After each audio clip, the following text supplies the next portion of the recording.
Welcome back to Universal Studios Singapore. This will be the daytime walkthrough tour of the park. We'll come along as I'll walk through the entire park and show you where all the haunted houses and scare zones are. If you have the Universal Studios Singapore app, now there's a feature that allows you to add your park ticket inside, and basically you can just scan your season pass or park tickets using the app directly. Thank you. So the iconic arc is back at the park entrance. This year's logo, and then there will be posters, gigantic posters of the icons of the haunted houses and scare zones. So this year at Halloween Horror Nights 13 at Universal Studios Singapore, there are 4 haunted houses and 2 scare zones. Of the 4 haunted houses, 3 of them are based on IPs such as Netflix's Stranger Things, the Unruly Immortals from Yuewen, as well as Death Whisperer from the Thai movie studios. And the last house is Singapore's most haunted, built to horror, which will be this year's only haunted house based on local stories. It's official that the opening ceremony isn't back for this year. There might be an opening moment, but there's still no stage at this time. We're about 1 week away from the opening night. So this year, the day Halloween event is called Trick or Trails. I'll say it's more like a Halloween light event because only 2 zones are sort of in on it, which is New York and Mainland. The other zones are sort of normal. And over here we have the first Halloween Horror Nights special experience, the Blumhouse Bar. This special experience is a place where you can just chill and unwind and maybe meet Megan in the bar. You can see my other video for what happens inside usually, but in the day you can come here as Katie's Grill and enjoy some of this food here. Just across from the restaurant is the first haunted house, the Unruly Immortals. Now this is an IP haunted house based on a web novel and manhua, which is a comic managed under Yuewen.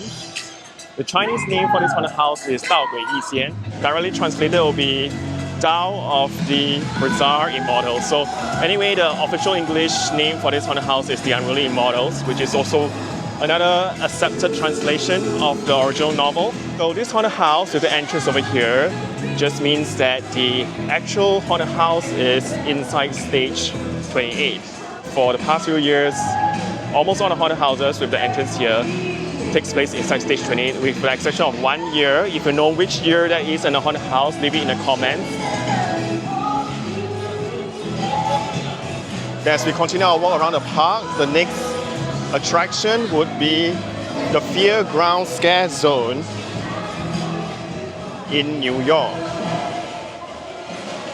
So this will be one of the biggest scare zones. I mean, there's only 2, and I guess as with other scare zones built in New York, this will be the place where you can basically take most of your photos. It'll be quite brightly lit. There'll be a lot of effects.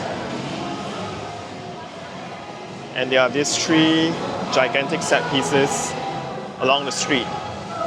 So from what I'm aware, rehearsals have already started, and it seems like these 3 scenic pieces will be the only pieces on the street, at least for the opening weekend, because something complicated is happening this year. The park actually cancelled, or more like converted, the first Saturday night of Halloween Horror Nights 13 into a private event, or more like a special event, where it's basically a music festival or concert taking place at Universal Studios Singapore. So essentially, you can't get a HHN ticket to enter the park at this time. You need a concert ticket. But you get to visit selected experiences, which they have not announced, but I can just assume that the stage will be here, of course. So it's quite likely that the FEARground will be closed on that night. But who knows, you might be able to go into Stranger Things, which is the next haunted house with the entrance in the New York zone in front of the Rockefeller building. So for the past several years, the Netflix collabs have always been sighted here. I don't know, maybe this is like a premium spot for collab haunted houses. So last year we had Sweet Home, and the year before we had All of Us Are Dead. We have a Stranger Things haunted house back in Singapore again, and this time it's based on seasons 2 to 4. If you watch my other video, I have some snippets from 2 of the scenes from season 3, which is the Greenborn Steelworks factory and the basement, as well as Starcourt Mall, where Billy Hargrove was found under the rubble. So you can watch the other video to get a glimpse of what's happening inside. So before we move forward, just one last look at the FEARground, which will be a very open zone with roaming carnies, as well as the icon of this zone, the Death Devil, who will be hosting a show right here at this stage and in this zone, so look out for that. So we have 2 haunted houses and 1 scare zone at the front of the park. Everything else is located on the other side. Back in the old days when the park has this opening ceremony at Hollywood, and then once the rope drop happens, everyone just starts running in all directions. But there are 2 main directions. If you head left, you go through Madagascar, and far away you go into the Jurassic Park or the Lost World section, and you can explore the attractions there first. The other way is to go right and then go to New York, and then you head to the haunted houses at stage 28, as well as back of house at the Breezeway, as well as the scare zone at New York. So this year I think you can do that again. It's not clear how the park will manage its opening because there are several operational changes this year. The park is opening at 7 p.m. instead of the usual 7:30. It won't be as dark, but I assume the haunted houses have been sealed up with air conditioning as well as to prevent light leaks from coming in. Things will just start happening at 7 p.m. You can just take either left or right and head to your favorite haunted house. That sort of means the days where we had scare zones here during HHN, but only very selected years. But I think since Carnival, there hasn't been a scare zone here, which means that if you are just walking down this path during Halloween, it's to be quite fairly safe and quite empty. You know, no crowds. You could also take any of the trail rides along the way. Battlestar Galactica has reopened as well. And you can also enjoy Revenge of the Mummy. This is the Death Whisperer Haunted House entrance, based on the Thai horror film series of the same name.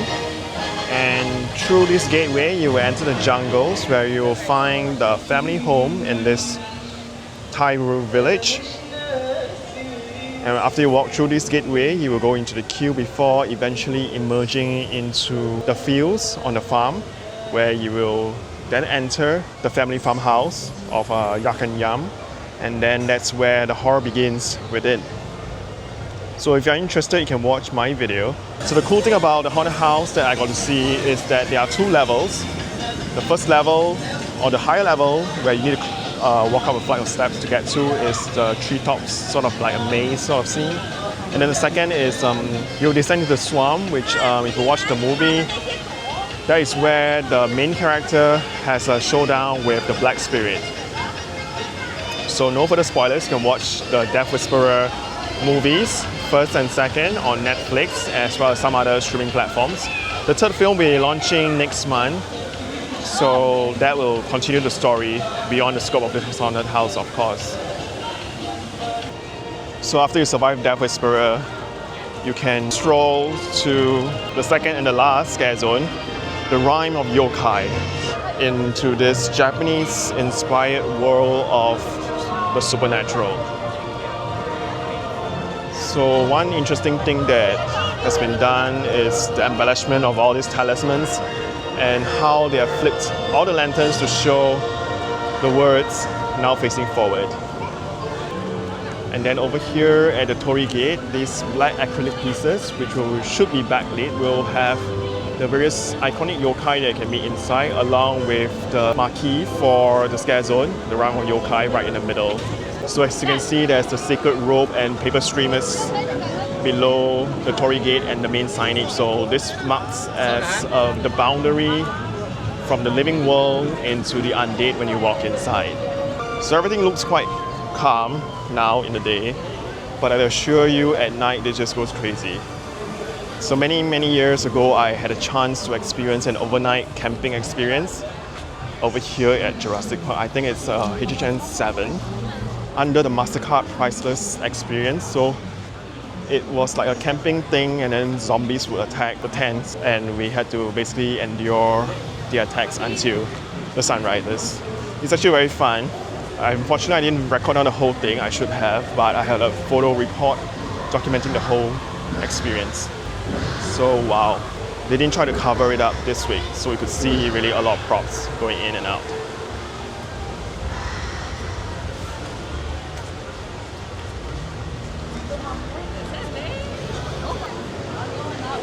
So the good thing about adapting Jurassic Park into a scare zone is with just the right placement of walls and props, it actually becomes like a maze. And if you control the lighting well, it just becomes a super creepy maze that I think for last year's scare zone, the Lost Kampong, there's basically some spots that were so dark that you can just walk into a wall without realizing. Now this looks interesting.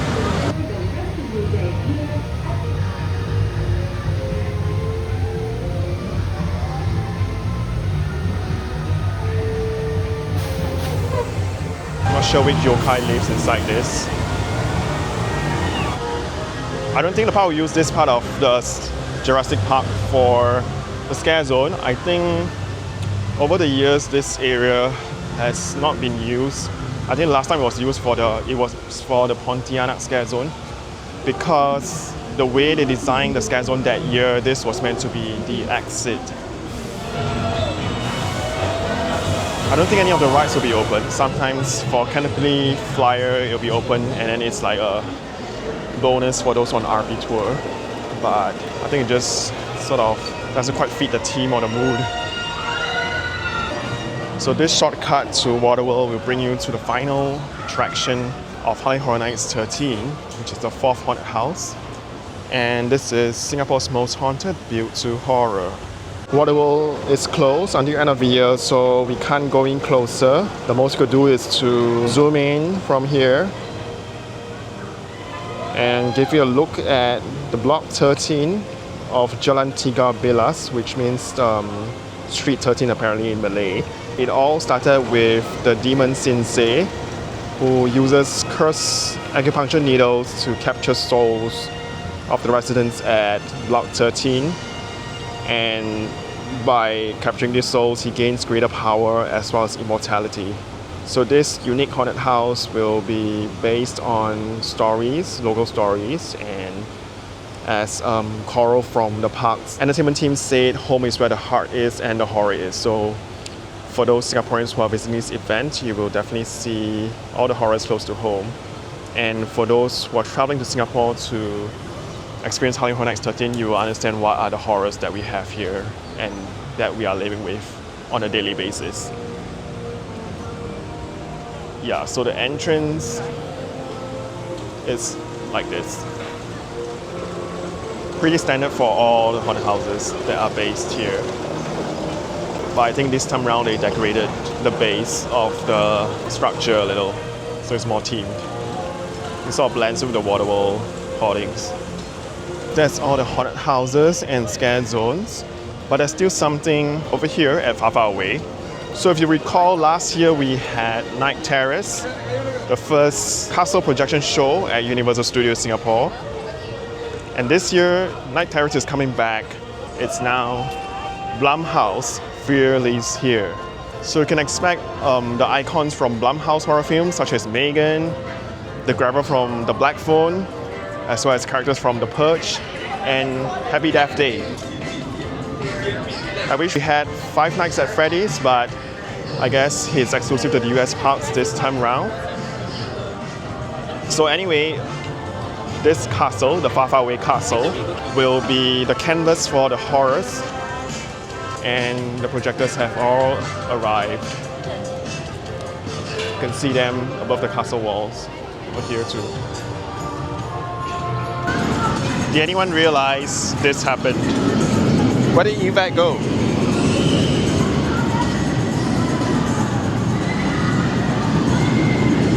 And then this thing became so dark.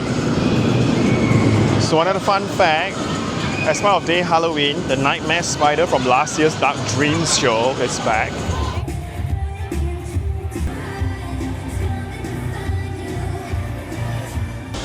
There is one more attraction for Halloween Horror Nights 13, and that is at Pantages Hollywood Theatre. Once Upon a Time to Die.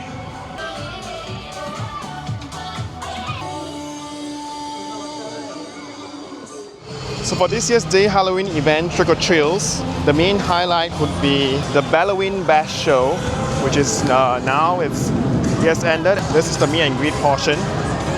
Also, it feels like the park redid the flooring here completely. It just feels so different now.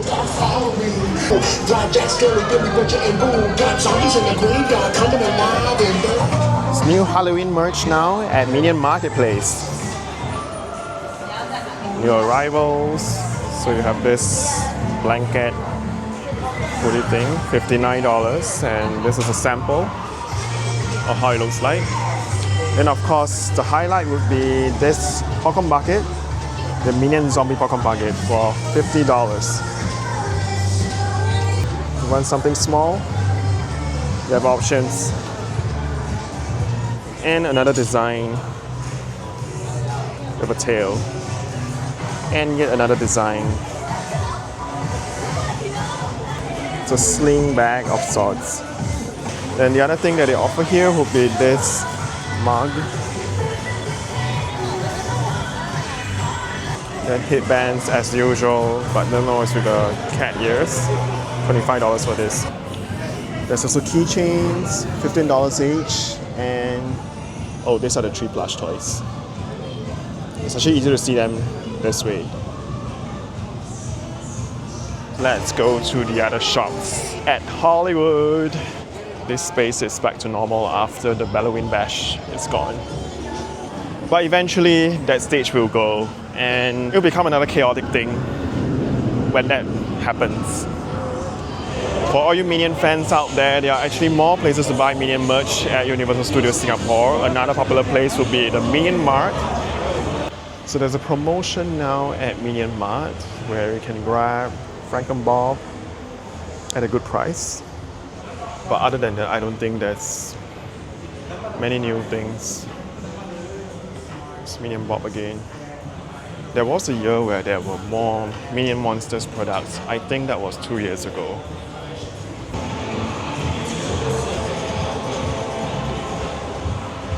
At the Hello Kitty store, there's this Halloween themed bag, the My Melody Devil Cross Buddies, something. Yeah, but I don't think they have the Hello Kitty Chucky here. I think that's still a Japan exclusive. But if you walk off the Hello Kitty store, you will first find the Patchwork Parlour. So this year you can make your own merch by selecting these iron patches, and then the park will help you to apply them on fabric-based products like this t-shirt here or a tote bag here, and you can apply it to caps as well.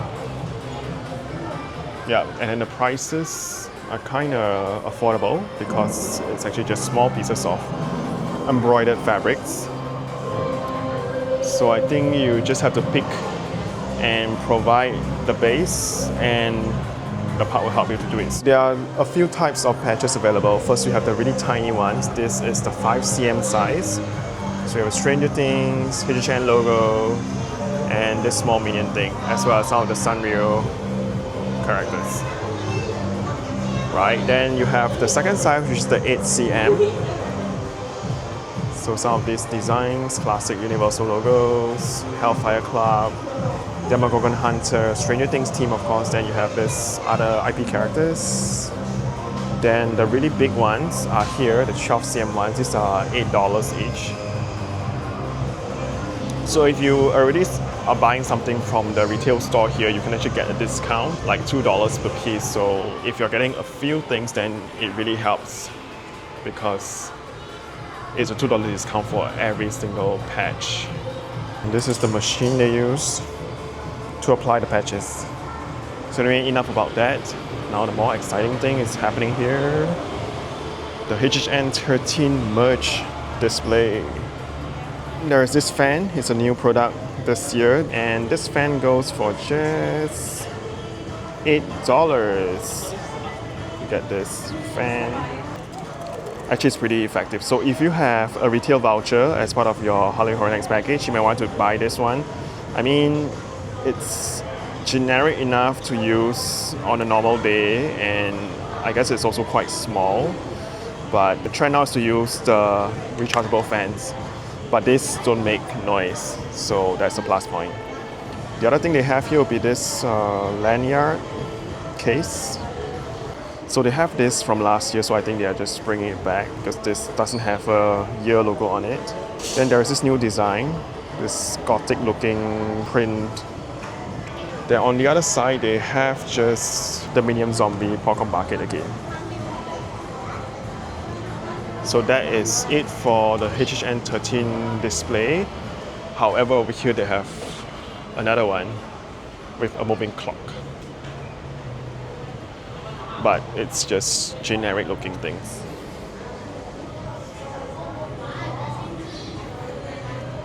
With this lighting effect that looks like it's from the Singapore Ocean area. Whereas this one is a different lighting effect. That looks more Halloween themed.